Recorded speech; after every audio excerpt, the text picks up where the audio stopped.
नमस्कार, आपके साथ मैं हूं अर्पिता आर्या। पंजाब में आतंकवाद का बहादुरी से मुकाबला करने वाले बलविंदर सिंह को अंतिम विदाई दी जा रही है। शौर्य चक्र विजेता बलविंदर को अंतिम विदाई से पहले उन्हें लोगों ने श्रद्धांजलि दी। कल तरनतारन में शौर्य चक्र विजेता की गोली मारकर बेरहमी से हत्या कर दी गई थी। पुलिस को हत्यारों का अब तक कोई सुराग मिला नहीं है, जबकि हत्यारों की सीसीटीवी फुटेज भी अब सामने आई है, जिसके बावजूद अब तक पुलिस के हाथ खाली हैं।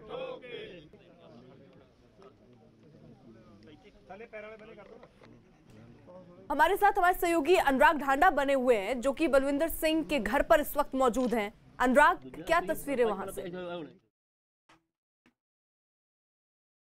देखिए, अब अंतिम सफ़र चल रहा है शहीद बलविंदर सिंह का। आप ये कह सकते हैं कॉमरेड बलविंदर अब हमारे बीच में नहीं है, लेकिन आप देख सकते हैं कितनी बड़ी तादाद में जो तमाम लोग हैं वो यहाँ पर उनकी अंतिम यात्रा में शामिल हुए और अब अंतिम संस्कार की तैयारियाँ यहाँ पर चल रही हैं। तमाम लोग जो हैं वो अंतिम प्रार्थना कर रहे हैं। अपने सभी लोगों ने यहाँ कॉमरेड बलविंदर जिंदाबाद के नारे लगाए और एक हौसला बढ़ाने की कोशिश की पूरे परिवार का कि तमाम लोग उनके साथ हैं।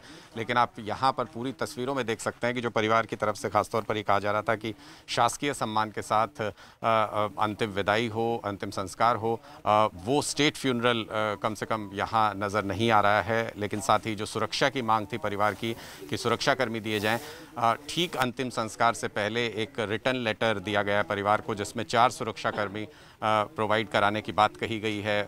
सरकार की तरफ से 4 सुरक्षाकर्मी दिए जाएंगे, जिस पर परिवार लगातार ये कह रहा है कि उनकी चिंता ये है कि कुछ दिनों बाद जैसे पहले विड्रॉ किया जाता था वैसे ये सुरक्षा विड्रॉ ना कर ली जाए, क्योंकि उनको लगातार उनकी सुरक्षा को खतरा बना हुआ है। तो निश्चित तौर पर इस अंतिम सफ़र में कम से कम एक सबक ले सकती है अमरिंदर सरकार या स्टेट पुलिस की, जिसको सुरक्षा की ज़रूरत होती है। मैं अपने कैमरामैन से कहूँगा कि वो लगातार ये तस्वीरें दिखाते रहें कि किस तरीके से वो शेर जिसने आतंकवाद का जुटकर मुकाबला किया, आंखों में आंखें डालकर आतंकवादियों को चुनौती दी, उसकी जब अंतिम विदाई हो रही है तो स्थानीय लोग बड़ी तादाद में मौजूद हैं। तमाम एक अगर इसका दुखद पहलू भी देखें तो तमाम जो लोग जो तमाम स्थानीय नेता यहाँ पर पहुँचे अंतिम संस्कार में, उन सभी के साथ सिक्योरिटी पर्सनल मौजूद हैं। लेकिन उस शख्स को जिसको सबसे ज़्यादा इसकी ज़रूरत थी, उसको उस वक्त ये सुरक्षा मुहैया नहीं करा पाई पंजाब सरकार, अमरिंदर सरकार। तो वो निश्चित तौर पर एक बड़ा सवाल रहेगा कामकाज के तरीके पर। शासकीय सम्मान की बात परिवार की तरफ से मांग की गई थी कि क्योंकि शौर्य चक्र विजेता पूरा परिवार है, 4 सदस्य हैं और शौर्य चक्र विजेता हैं जिनकी हत्या हुई, उनका अंतिम संस्कार चल रहा है। तो एक शासकीय सम्मान की बात थी, वो स्टेट फ्यूनरल कम से कम यहाँ देखने को नहीं मिल रहा है हमको। तो ये 2 पहलू हैं जो उदासीनता दिखाते हैं सरकार की। जिन लोगों ने आतंकवाद से लड़ाई की, जिन लोगों ने सामना किया, आतंकवाद का मुकाबला किया, उनके प्रति सरकार किस तरीके से उदासीन है, वो रवैया यहाँ पर नज़र आता है। लेकिन साथ ही साथ अगर आप देखेंगे तो इस तस्वीर को देख करके उन तमाम लोगों का उत्साह भी बढ़ता है जो आतंकवाद का मुकाबला करना चाहते हैं और जो दृढ़ निश्चय के साथ, जैसे कॉमरेड बलविंदर की पत्नी ने भी कहा कि खालिस्तान को दोबारा उस मूवमेंट को नहीं लौटने देंगे, हम अभी भी डट कर खड़े हैं, हमारे हौसले मजबूत हैं, हमारे हौसले टूटे नहीं हैं इस हमले से। वो जज्बा आपको यहाँ पर स्थानीय लोगों में ज़रूर नज़र आएगा, जो बड़ी तादाद में इस अंतिम संस्कार में पहुँचे हैं। और यहाँ पर कॉमरेड बलविंदर जिंदाबाद के लगातार नारे भी लगे और घर से यहाँ की दूरी करीब करीब 200 मीटर है। तमाम लोग वहाँ से अंतिम यात्रा पर कॉमरेड बलविंदर जब निकले तो उनके साथ तमाम हुजूम था और वो तमाम लोग यहाँ पर पहुँचे हैं। सबसे जो यहाँ पर लेसन लेने की बात यह है कि परिवार अब कम से कम ये उम्मीद कर रहा है कि एक अच्छी जांच हो, लेकिन परिवार ने अपनी शंका भी साफ तौर पर जाहिर कर दी है कि जो पुलिस की इन्वेस्टिगेशन है वो कम से कम सही दिशा में नहीं जा रही है और पुलिस बरगलाने की कोशिश कर रही है। जो वो सबूत देने की बात कर रहे हैं उसको भी पुलिस सही तरीके से नहीं ले रही है।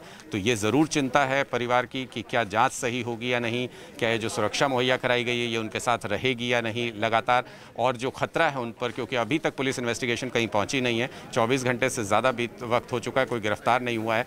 उस लिहाज से अगर देखें तो इस पूरी जांच पर सवाल ज़रूर उठते हैं। और जैसा हमारे कई साथियों ने कहा कि लगातार ये मांग रही कि और जो सेंट्रल एजेंसी हैं उनको इस इन्वेस्टिगेशन को टेक ओवर कर लेना चाहिए।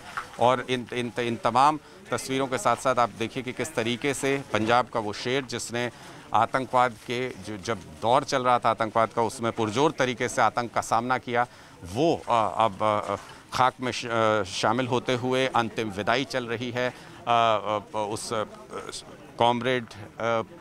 कॉमरेड बलविंदर की, जो एक तरीके से कहा जा सकता है कि आतंकवाद के दौर में पंजाब के शेर के तौर पर जाने जाते, तो उनका पूरा परिवार आतंकियों का मुकाबला, न सिर्फ मुकाबला करता था बल्कि उन्हें खदेड़ने में भी कामयाब हुआ। 20 बार हमलों को टाल दिया।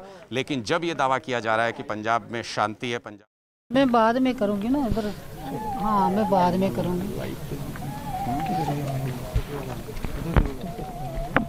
तो परिवार के लोग अब यही चाह रहे हैं कि उनको न्याय मिले, जो भी आरोपी हैं उन्हें पकड़ा जाए। लेकिन देखिए अभी तक किसी तक पुलिस पहुंची नहीं है, कोई सुराग तक नहीं मिला। फिलहाल ये अंतिम संस्कार नम आंखों के साथ स्थानीय लोग इस वक्त मौजूद हैं अंतिम विदाई देते हुए। वहीं शौर्य चक्र विजेता बलविंदर सिंह के परिवार का आरोप यह भी है कि पंजाब सरकार ने कुछ दिन पहले उनकी सुरक्षा वापस ले ली थी, जिसका शौर्य चक्र विजेता बलविंदर सिंह ने विरोध भी किया था। बलविंदर सिंह के परिवार ने आतंकी हमले की आशंका जताई थी, क्योंकि इससे पहले भी उन पर कई बार हमले हो चुके थे।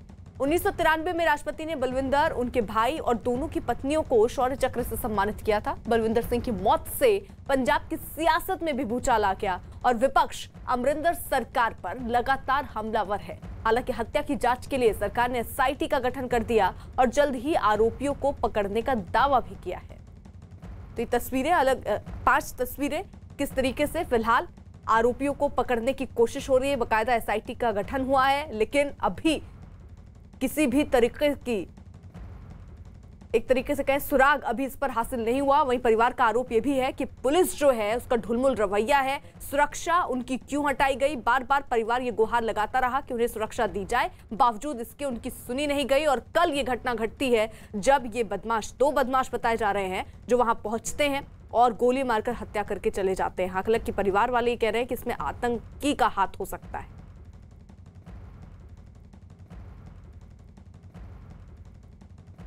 पंजाब में आतंकवाद के दौर में आतंकवाद को मुंहतोड़ जवाब देने वाले कॉमरेड बलविंदर सिंह, जिनका इस वक्त जब ये कहा जाता है कि आतंकवाद दोबारा पैर फैलाने की कोशिश कर रहा है, तमाम कोशिशें जो खालिस्तानी संगठन है या खालिस्तान समर्थक संगठन है वो कोशिशें कर रहे हैं कि दोबारा से आतंकवाद को बढ़ावा दिया जा सके, ऐसे मौके पर उनकी घर में घुसकर हत्या हो जाना, ये इसने पूरे पंजाब में एक तरीके से ये कहें कि बहुत रोष, बहुत गुस्सा और बहुत हलचल पैदा कर दी है। उनका परिवार हमारे साथ मौजूद है, कॉमरेड बलविंदर सिंह जी का उनकी पत्नी हमारे साथ मौजूद हैं। आप किस तरीके से देखते हैं जो ये घटना हुई? आपको अंदेशा था कहीं दूर दूर तक कि इस तरीके का कोई हमला हो सकता है? हाँ जी, बिल्कुल अंदेशा था जी, क्योंकि हम बार बार सिक्योरिटी दी, विड्रॉ की, ये गनमैन दिया, वापस ले लिया। तो पता ही था कि जैसे रेफरेंडम 2020 चल रहा है, प्रशासन को पता, गवर्नमेंट को पता, हर एक जो भी कोई इंटेलेक्चुअल लोगों ने पता है कि ये जो दौर चल रहा है ये टेररिज्म का ही है। कहीं किसी गवर्नमेंट ऑफिस में जा कर के खालिस्तान का झंडा लहरा देना, सरकारी दफ्तरों पे लहरा देना, जगह जगह पे खालिस्तान के नारे लिख देना, और ये खालिस्तान की बात ही तो है, टेररिज्म तो है ये सारा कुछ। आपको लगता है कि आपका शायद बहुत चुनिंदा परिवारों में से ऐसा परिवार होगा जिसमें 4 शौर्य चक्र आपके परिवार के लोगों को मिले हैं, और आपने वो पूरा दौर देखा है आतंकवाद का और उसका डट करके मुकाबला किया पूरे परिवार के साथ। आपको लगता है कि वापस उसी तरीके की स्थितियां बन रही है या वापस आतंकवाद पनपने की कोशिश कर रहा है? ये इसको आप जोड़ कर देखते हैं, जो हमला हुआ घर में घुसकर जो हत्या की गई, इसको जोड़ करके देखते हैं आप कि आतंकवादी गतिविधि है? हाँ जी, हमला तो कल हुआ, लेकिन जैसे ही रेफरेंडम के 2020 की बात आ रही थी, बाहर से फंडिंग आ रही, बिल्कुल पंजाब में आप सबको पता है कि नशा बहुत ज़्यादा है, बेरोज़गारी बहुत ज़्यादा, नौजवान बच्चे पढ़ लिख के बेरोज़गार घूम रहे हैं, उन्हें कोई जॉब नहीं है, तो कुछ ना तो फिर कुछ चाहिए। बाहर से फंडिंग आ रही है तो जो नौजवान लड़के वो बड़ी जल्दी गुमराह हो रहे हैं, पैसा मिल रहा है, वेपन मिल रहे हैं, और उन्हें बड़े सब बाग दिखाए जा रहे हैं कि आपको पता नहीं क्या बना देंगे, खालिस्तान आ जाएगा। बनना नहीं खालिस्तान, बिल्कुल नहीं बनेगा, हम बनने भी नहीं देंगे। बेशक हम अपनी जाने को न कुर्बान कर दें, पहले भी फाइट किया आगे के इसका मतलब ये नहीं है कि कॉमरेड बलविंदर सिंह संधू शौर्य चक्र को शहीद कर दिया तो हम डर के बैठ जाएंगे, नहीं, पहले से भी ज़्यादा डट के लड़ाई करेंगे। पहले भी हमने जान तली पे धर के रख करके फ़ाइट किया, अब भी करेंगे। पहले हम अकेले थे तब उस टाइम टेररिज्म का टाइम था, अब पूरा समाज, सोसाइटी, जितने भी अच्छे लोग हैं इस बात को गलत मानते हैं कि ये टेररिज्म खालिस्तान की बात नहीं आनी चाहिए, वो सारे हमारे साथ स्टैंड कर रहे हैं। हम अपने मानसिक तौर पे मेंटली हम बिल्कुल स्ट्रॉन्ग हैं, ऐसी कोई बात नहीं है। बहुत बहुत बड़ा जो है हमें नुकसान हुआ है, मेरे हस्बैंड का जो मर्डर हुआ है, उन्हें शहीद किया गया है। ये कमी पूरी नहीं होगी हमारे पूरे परिवार की, उन्हें बहनों की, भाइयों की, रिश्तेदारों की, उन्हें चाहने वालों की, लेकिन इसके बावजूद भी हम अपना स्ट्रांगली फ़ाइट करेंगे। जहाँ भी हमें जो बोलना पड़ेगा बोलेंगे, क्योंकि हमारे फैमिली मेम्बर्स का जो इंटरनेशनल लेवल पे जिन्होंने देश के लिए बहुत सारा फ़ाइट किया है, तो उन्हें शहीद कर दिया गया, इसका बदला तो लेंगे ही, हमें कैसे भी लेना पड़े। आप लोगों ने इतना आतंकवादियों के साथ एक तरीके से आंख में आंख डाल करके उनका मुकाबला किया उस दौर में। आप लोगों को नहीं लगता था कि इस तरीके का हमला हो सकता है? सुरक्षा के लिहाज से क्या आप लोगों सिक्योरिटी आप लोगों को नहीं मिली हुई थी? कब से नहीं मिली हुई थी? लगता था ना, हमें लगता था, क्योंकि हम तो हमेशा ही हिट लिस्ट पे रहे हैं ना। बेशक गवर्नमेंट ने शो कर दिया हो, चाहे कोई भी गवर्नमेंट हो, शो कर दिया हो कि पंजाब में लॉ एंड ऑर्डर बिल्कुल सही है, नहीं था। हमें डाउट था कि जो फॉरेन कंट्रीज़ में बैठे हैं खालिस्तानी, पाकिस्तान हो, कनाडा हो, डिफरेंट कंट्रीज़ में बैठे हैं, वो वहाँ से ही अपना सारा काम चला रहे हैं और पंजाब में नौजवान लोगों को, इवन के जो बड़ी एज के लोग हैं, उन्हें भी फंडिंग कर रहे हैं और प्रिपेयर कर रहे हैं खालिस्तान के लिए। हमारे माइंड में था, टाइम टू टाइम हमारी सिक्योरिटी वापस ले ली गई। कभी हम सुरेश अरोड़ा को मिले, एक बार रिक्वेस्ट की, 2 गनमैन रिकमेंड किए, 1 दे दिया, 1 वीक के बाद वापस ले लिया। फिर हम मिले जा करके स्मिथ सैनी को, अरोड़ा से पहले, उन्होंने भी 2 गनमैन रिकमेंड करके 1 दे देना, कभी 2 कभी 1 महीना देना, 6 महीने वापस ले लेना। अब जैसे ही लॉकडाउन चला 22 मार्च को, उसी दिन हमारा एक ही गनमैन था, वो वापस ले लिया। हमें मालूम था कि हम पे अटैक हो सकता है, क्योंकि हम तो है ही हिट लिस्ट पे। इसी बीच हमारे साथ वरिष्ठ पत्रकार शेष नारायण जी भी जुड़ चुके हैं और साथ ही साथ हमारे सहयोगी नीतीश भी इस वक्त मौजूद हैं। शेष नारायण जी, कुछ देर पहले आप बात कर रहे थे कि स्टेट फ्यूनरल की क्या बात हो रही है। बड़ी सादगी, स्थानीय जो लोग हैं वो पहुंचे, कोई बड़ा नुमाइंदा सरकार का वहां नहीं पहुंचा है और ये दिखा रहा है कि अमरिंदर सरकार इस मुद्दे को कैसे ले रही। मुझे तो लगता है अमरिंदर सरकार इनको राजनीतिक विरोध के कारण दुश्मन मान रही है और ये बहुत ही बुरा है। देश की राजनीति के लिए आप सबके मुख्यमंत्री हैं और आप एक ऐसे, इन्हीं के सरकार थी जब शौर्य चक्र इनको दिया गया था, कांग्रेस का ही सरकार, और इन्हीं के दौर में सबसे ज्यादा आतंक को बढ़ावा मिला है, ये लोग रोक नहीं पाए हैं। 1980 के बाद से जब इंदिरा गांधी की बहुत धमाकेदार वापसी हुई थी, तो पंजाब में जिस तरह से आतंकवाद को बढ़ावा दिया गया था और उसमें बहुत सारे नेता शामिल थे, बहुत सारे नेताओं ने उसमें धंधे किए। तो अब इनको, तो हम तो यही चाहते हैं कि भी चेक हो कि जो नेताओं ने नहीं हुआ, आप जहाँ से जजमेंट कर सकते हो कि जो बोला गया था अकॉर्डिंग टू नहीं हुआ। आप लोगों को कहा गया था स्टेट फ्यूनरल किया जाएगा शासकीय सम्मान के साथ? हाँ जी किया गया, कहा गया था। जो जब हमारे साथ बातचीत हुई है, चलो हमने करना ही था, फिर करना ही था ना, कि कल की डेड बॉडी पड़ी थी, वो तो करना ही था। लेकिन आगे इनकी क्या पॉलिसी है, उस पॉलिसीज को देखते हुए आगे अपना जो है वो स्ट्रगल जारी रखेंगे। लेकिन आपको ये लगता है कि प्रशासन ने जो पहला ही वादा था कि स्टेट फ्यूनरल होना चाहिए, शासकीय सम्मान के साथ अंतिम संस्कार होना चाहिए, वही पूरा नहीं किया, तो उससे आपको लगता है कहीं ना कहीं कि उदासीन रवैया है सरकार का? आगे किस तरीके से चीज़ें होंगी? वो तो मैंने पहले ही उदासीन कह दिया था, पहले ही कह दिया था, फिर भी वो चलो वो तो करना ही था ना। जो दूसरा, आप एक सुरक्षा की मांग की थी, अंतिम संस्कार से ठीक पहले एक रिटर्न ऑर्डर आता है, उसमें 4 सुरक्षाकर्मी आपको दिए जाते हैं। अब इस सुरक्षा के क्या मायने आपके लिए? अब कोई मायने नहीं है, कोई मायने नहीं है। हम सरकार को चाहिए था कि शौर्य चक्र विनर जिनकी इतनी कंट्रीब्यूशन है कंट्री के लिए, उन्हें वो सिक्योरिटी प्रोवाइड करें। नहीं की तो फिर हम अपने बिहाफ पे, वो तो गए है ना, एक महान शख्सियत गई एरिया की पूरे इंडिया की शख्सियत जो है वो चले गई है। बाकी हम अपने बिहाफ पे देखेंगे हम अपने आप को कैसे सिक्योर रख सकते हैं। एक दूसरा सवाल मैं पूछना चाहता था, हमने देखा कि जो अंतिम संस्कार में भी या आप लोगों को ढांढस बनाने के लिए भी कई स्थानीय नेता, छोटे बड़े नेता तमाम पहुंचे, उन सबके साथ सुरक्षाकर्मी मौजूद थे। ये देखकर दिल दुखता है कि तमाम नेताओं के साथ, कोई भी हो, किसी भी पार्टी का हो, सबके साथ सिक्योरिटी गार्ड मौजूद हैं, सुरक्षाकर्मी मौजूद हैं। आप 4 शौर्य चक्र परिवार में हैं, आपको एक सुरक्षाकर्मी नहीं दिया गया, ये देखकर दिल दुखता है। हाँ, यही तो पॉलिसी है ना गवर्नमेंट की, यही तो पॉलिसीज है कि अप्रोच, स्टेटस सिंबल, और देखा नहीं जाता कि प्रायोरिटी के बिहाफ पे नहीं कुछ हो रहा, कि प्रायोरिटी किसकी बनती है, किसे प्रोवाइड करना, किसे नहीं करना, वो आता तो है ही ना। जिन लोगों को ज़रूरत ही नहीं है उन्हें सिक्योरिटी प्रोवाइड की गई है, जिन्हें ज़रूरत है वो बिना सिक्योरिटी के घूम रहे हैं। एसआईटी बनी है, 24 घंटे से ज़्यादा वक्त गुजर चुका है, कोई अभी तक गिरफ्तारी नहीं हुई। आपको उम्मीद है कि एसआईटी एक मुकम्मल जांच करके एक अंत उस मुकम्मल मुकाम तक पहुंच जाएगी? देखो, ये हमारा इंडिया का जो कल्चर है, कहना कुछ करना कुछ।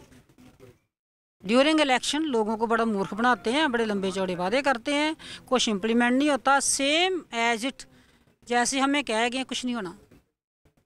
आपको उम्मीद नहीं है कि कुछ होगा? उम्मीद नहीं है, कुछ नहीं होना। आपने क्या मांगे रखी हैं अपने परिवार की तरफ से? जो प्रशासन लगातार कह रहा था कि हम परिवार की बात मान रहे हैं, क्या वो मांगे हैं जो आपने रखी हैं? आपने कोई ऐसी डिमांड रखी है प्रशासन से कि जो प्रशासन कह रहा था कि परिवार से हमारी बात हो गई है, हम सब बातों पर सहमत हैं, कि क्या चीज़ है जो परिवार के लिए आप चाहती हैं? वो तो बोलना ही मीनिंगलेस है ना, बड़ी बार बोल चुकी हैं, वो बार बार बातें रिपीट कर चुकी हैं, वो बात इम्प्लीमेंट भी नहीं होना, उसका कहने का फ़ायदा भी कोई नहीं। एक आखिरी चीज़, जिन लोगों ने आतंकवाद से लड़ाई लड़ी, आपको लगता है इस सरकार का उनके प्रति उदासीन रवैया है? जो अफसर जिन्होंने लड़ाई लड़ी वो कोर्ट में धक्के खा रहे हैं, आप लोग जो 4 शौर्य चक्र विजेता हैं उनका परिवार सिक्योरिटी के लिए दफ्तरों में धक्के खा रहा है, आपको लगता है कि ये रवैया उदासीन है पुलिस का, प्रशासन का? हाँ जी, वो तो सारी पब्लिक को ही पता है, पूरी पब्लिक को पता, सारे लोगों को पता है कि पुलिस का, प्रशासन का, सरकार का रवैया क्या होता है लोगों के लिए। तो साफ तौर पर परिवार के दुख में हम तमाम लोग भी शामिल हैं। यहाँ पर जो स्टेट फ्यूनरल की बात की जा रही थी, जो पहला वादा था अंतिम संस्कार के वक्त सरकार का, वहीं पर परिवार का कहना है कि उनको जो भरोसा दिया गया था वो सरकार की तरफ से निभाया नहीं गया, और शायद इससे शर्मनाक कुछ नहीं हो सकता है कि आप अंतिम संस्कार को लेकर भी अगर कोई भरोसा सरकार दे रही है तो उसको भी निभाया नहीं जा रहा है। ये लंबे वक्त तक ये सवाल सरकार को कचोटते रहेंगे, और सरकार के शीर्ष पर जो लोग बैठे हैं उनके अभी तक इस पर कोई कमेंट ना आना, उनका अभी तक इस बात के लिए कोई जवाबदेही तय ना करना कि आखिर सुरक्षा किस अधिकारी, जिस तरीके से अनुराग बता रहे हैं कि ये वादा किया जाता है कि वहां शासकीय सम्मान के साथ अंतिम विदाई दी जाएगी, लेकिन वो वादा तक पूरा नहीं हुआ। परिवार तो ये कह रहा है कि अभी ये सिक्योरिटी हमें दे भी देंगे, क्या भरोसा कल वापस ले लें? नहीं, वो जो जगदीश कौर ने जो बात कही है बलविंदर की वाइफ ने, उसको गौर से सुनो। वो पंजाब का इतिहास उसमें छुपा हुआ। उसने कहा भी सिक्योरिटी अपनी रखें, हम अपनी सिक्योरिटी अपनी खुद करेंगे। एक घटना बताता हूँ। 1705 में 10वें गुरु के बच्चों को, 9 साल के 5 साल के 2 बच्चों को दीवार में चुनवा देने का ऑर्डर किया गया। मालकोटरा के नवाब ने कहा नहीं, ये नहीं होने देंगे। उन्होंने विरोध किया, और उसके बाद जब 47 का बंटवारा हुआ, पूरे संगरूर जिले में है मालकोटरा, पूरे पंजाब में खून की नदियां बह गई, मुसलमान जहां दिखे पकड़ लिए गए, और सिखों के जत्थे वहां पे उनकी सुरक्षा में बैठे थे। तो हमें लगता है कि जो जगदीश कौर कह रही हैं कि अपनी सुरक्षा अपने घर रखें, हमें नहीं चाहिए। चाहे वो मुगलिया सल्तनत की बदमाशी हो, चाहे ब्रिटिश हुकूमत की बदमाशी हो, उसके खिलाफ पंजाब के अवाम जो है अपने लोगों की हिफाजत करता है। जो उन्होंने कहा है कि मैं अपनी सुरक्षा हम लोग देख लेंगे, तो हमें लगता है कि पंजाब का मन बन चुका है उसी जमीन का, जहाँ के मालकोटला के चारों तरफ, वहां पे एक मुसलमान को किसी ने छुआ तक नहीं। क्यों? कि वो 10वें गुरु बादशाह, 10वें बादशाह के वो उन लोगों ने हिफाजत की थी, उनके एहसान। आज इसी तरह का एहसान इस परिवार ने आतंकवाद से लड़ने में हिंदुस्तान को कब किया है। और मुझे लगता है कि जगदीश कौर मन बना चुकी हैं कि अब आप अपनी सिक्योरिटी अपने घर रखो, हम अपनी सिक्योरिटी करेंगे। इनसे आप स्टेट फ्यूनरल की उम्मीद करते हैं? स्टेट फ्यूनरल में क्या मिल जाता उनको? उनका आदमी तो चला ही गया ना। तो इसलिए बहुत जरूरी है कि इनको एक्सपोज किया जाए, और इनको बताया जाए कि आप इसमें एसआईटी बनाया है, एसआईटी क्यों नहीं जुडिशियल इंक्वायरी करा लेते? आप जुडिशियल इंक्वायरी कराइए, कम से कम जो लोग गुनाहगार हैं, जो शामिल हैं उसमें, एक्सेप्ट नहीं करें। डीएसपी को आपने उसमें बना दिया, मैंने डीएसपी का इंटरव्यू सुना, तो कहा ठीक है, अब इतने नहीं दिया, अब तो दे दी सिक्योरिटी। तो केवल लिपापोती करने के मकसद से किया जा रहा है। इसलिए पंजाब का इतिहास है, उन्होंने अपनी सुरक्षा खुद की है, और जब उनके हीरोज पर हमले हुए हैं तो वो करेंगे। और मुझे लगता है जगदीश कौर का सिक्योरिटी इशू नहीं है, इशू ये है कि क्या ये जो आतंकी आए। ठीक है शेष नारायण जी, रहिए आप हमारे साथ। पंजाब में खालिस्तान किस तरह से पैर पसार रहा है, इसकी एक तस्वीर चंडीगढ़ से सामने आई, जब वहां के सेक्टर 16 में खालिस्तान समर्थक पोस्टर लगे दिखाई पड़े हैं। और ये वो इलाका है, पंजाब सरकार के कई मंत्री और बड़े अधिकारी यहां रहते हैं। पोस्टर लगने की खबर मिलने के बाद पुलिस के लोग वहां पहुंचे हैं और उन्होंने पोस्टर को हटा दिया। उन्होंने इससे पहले भी चंडीगढ़ में सेक्टर 44 और 28 में पाकिस्तान जिंदाबाद के पोस्टर लगाए गए थे। अमित, एक तरफ तो ये हत्या होती हो, दूसरी तरफ खालिस्तान के ऐसे पोस्टर लगे रहते मिलते हैं जगह जगह पर। देखिए ऐसे ये प्रोपेगेंडा पोस्टर है, हम तस्वीरों के ज़रिए आपको समझाना चाहते हैं। ऐसी सार्वजनिक जगह ये चुनते हैं जो प्रोपेगेंडा फैलाना चाहते हैं, और उन सार्वजनिक जगहों पर ये पोस्टर लगाए जाते हैं और उसमें लिखा होता है खालिस्तान जिंदाबाद, या फिर इस तरीके के शब्द होते। तो कुल मिलाकर मकसद यही होता है कि एक तरीके का प्रोपेगेंडा फैलाना, एक तरीके का एक माहौल बनाना। लेकिन सवाल ये उठता है कि आखिरकार सुरक्षा और खुफिया एजेंसियाँ कर क्या रही हैं, ये तो एक पहलू है। और दूसरा पहलू ये है कि जो लोग आतंक के खिलाफ आवाज़ उठाते हैं उनको भी सुरक्षा देने में क्यों नाकाम रहती है। और कॉमरेड बलविंदर का तो केस है ही, उससे पहले भी पंजाब के पूर्व डीजीपी सुमेश सिंह सैनी का भी केस था, जो कि चंडीगढ़ के एसएसपी रहे थे। उनके खिलाफ भी एफआईआर की थी या प्रदेश सरकार ने, और उनको सुप्रीम कोर्ट से राहत मिली थी। उनका भी नाम ये था कि वो आतंकवाद विरोधी गतिविधियों का सफाया करने में उनकी प्रमुख भूमिका थी। तो ये हम अंदाज़ा लगाया जा सकता है, एक और इस तरीके के एलिमेंट यहाँ पर पनप रहे हैं, तो दूसरी ओर जो बेसिक ड्यूटी होती है वो सरकार अपनी अदा करने में नाकाम है। नीतीश, और बिल्कुल ये जो बेसिक ड्यूटी जिसका जिक्र अमित कर रहे हैं, वो सरकार नाकाम क्या दिख रही है, और इसी के चलते क्या ये माना जाए कि फिर से आतंकवाद पनप रहा है? देखिए बिल्कुल जो बेसिक है, बड़ा इंटेलिजेंस फेलियर है। सरकार, जैसा अमित कह रहे थे, इंटेलिजेंस क्या कर रही है? पंजाब में लोगों की हत्या की जा रही है, बैंक डकैतियां हो रही हैं, ड्रोन के जरिए एयर ड्रॉप किया जा रहा है हथियारों को। क्या ये आतंक की आहट नहीं है? क्या ये इशारा नहीं करता कि पंजाब में सब कुछ ठीक ठाक नहीं है? क्या ये इशारा नहीं करता कि पंजाब में एक बार फिर आतंकवाद अपने पैर पसार रहा है? तमाम क्या कर रहे हैं लोग? हथियारों का जखीरा पकड़ा जा रहा है, तमाम कई लोग जो है हत्याएं हो रही हैं। जो देशभक्त हैं कॉमरेड बलविंदर जैसे, उनको मारा जा रहा है, उनकी सुरक्षा हटा दी जा रही है। इसकी भी जांच होनी चाहिए कि उनकी सुरक्षा जो है, जिस कमेटी ने उनकी सुरक्षा का रिव्यू किया था, उसने ऐसा क्यों रेकमेंड किया कि इनको अब ज़रूरी नहीं है, इनका जो थ्रेट परसेप्शन उतना हाई नहीं है, इनका सिक्योरिटी विड्रॉ कर लेना चाहिए। उसमें जो लोग थे, इंटेलिजेंस के लोग भी रहते हैं, पुलिस ऑफिसर्स रहते हैं, तमाम जो उनकी भी जांच होनी चाहिए। ये ऐसा लगता नहीं कि ये एक हत्या है, नॉर्मल हत्या है या बदमाशों ने की है। ये बड़ी कॉन्स्पिरेसी है, जैसा कि परिवार भी आरोप लगा रहा है कि रेकी की गई है, कई लोगों का आना जाना वहाँ पर था जो ये संदिग्ध लोग लगते थे। तो जाहिर तौर से इस तरह की चीज़ें हैं, और पंजाब में सब कुछ ठीक ठाक नहीं है, और इंटेलिजेंस तंत्र जो है वहाँ का, ऐसा लगता है खुफिया तंत्र पूरी तरह से फेल हो चुका है। ये सिलसिला 2016 ऑनवर्ड्स जो है चलता आ रहा है, लोगों की हत्याएं हो रही हैं। जैसा मैं बार बार कहता रहा हूँ, राइट विंग के कई लोगों की हत्या हुई है। उसमें जो है रविंद्र थे, उसमें विपिन शर्मा थे, इन सब की जो हत्या हुई, पंजाब पुलिस उसको वर्कआउट केस नहीं कर पाई। अल्टीमेटली 7 से 8 लोगों की जो हत्या हुई पंजाब में, उन सब का केस एनआईए को ट्रांसफ़र कर दिया गया। तो यहाँ भी बहुत खास उम्मीद नहीं रखनी चाहिए। अल्टीमेटली इसको केस को जो है केंद्र सरकार को टेक ओवर करना चाहिए, एनआईए को देना चाहिए, ताकि बड़ी कॉन्स्पिरेसी, बड़ी पिक्चर का जो है पता चल सके। ठीक है, देखिए शेष जी, खुफिया तंत्र पर जिस तरीके से नीतीश यहाँ सवाल उठा रहे हैं, जो उठता भी है कि आखिरकार क्या कर रहे हैं, जहां इतनी बड़ी बड़ी घटनाएं हो जा रही हैं वहां पर कहाँ है ये तंत्र, ये बड़ा सवाल। और इसी के साथ साथ खालिस्तानी मूवमेंट के इनपुट्स भी मिल रहे हैं। यहाँ कमी तो सरकार में भी सीधे सीधे तौर पर दिख रही है कि अगर ऐसे इनपुट मिल रहे हैं और जो सबसे खास टारगेट हो सकता था, अब वहीं सिक्योरिटी वापस ले लेते हैं। खुफिया तंत्र क्या करेगा? उन्हीं सरकार को तो दिया होगा। जैसे अभी बता रहे हैं कि साहब वहां से ड्रोन से हथियार ड्रॉप हो रहे हैं, सब कुछ हो रहा है, और इनके काम पे जू नहीं रेंग रही है। तो खुफिया तंत्र हो सकता है पता लगा के बताया भी हो। भाई जब आपने ड्रोन से हथियार गिराए जाए उसके बाद एक्शन क्या हुआ वो तो बता दें।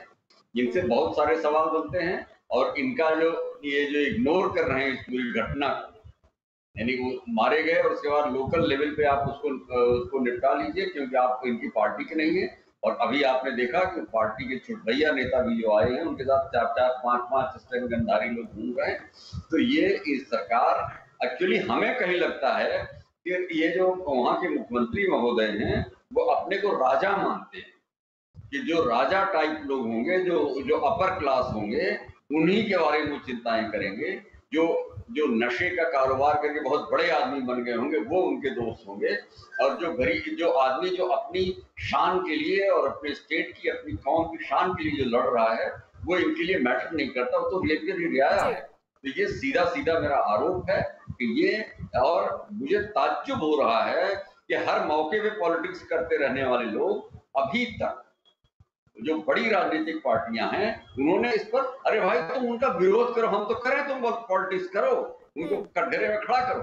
लेकिन आप देख रहे हैं, तुम अर्पिता सुबह से आप इस बात को 20 बार हाईलाइट कर चुकी हैं लेकिन इनकी समझ में नहीं आ रहा है। तो ये लगता है कि एकदम क्लास डिवाइड है, वो उसको राजनीतिक दुश्मन मानते हैं और ये ठीक नहीं है। देश के लिए जो भी लड़ेगा देश सबका है। ठीक है, शेष नारायण जी रहिए आप हमारे साथ। तरन तारण हत्याकांड से जुड़ा हर अपडेट, हर खबर देखिए news18india.com पर।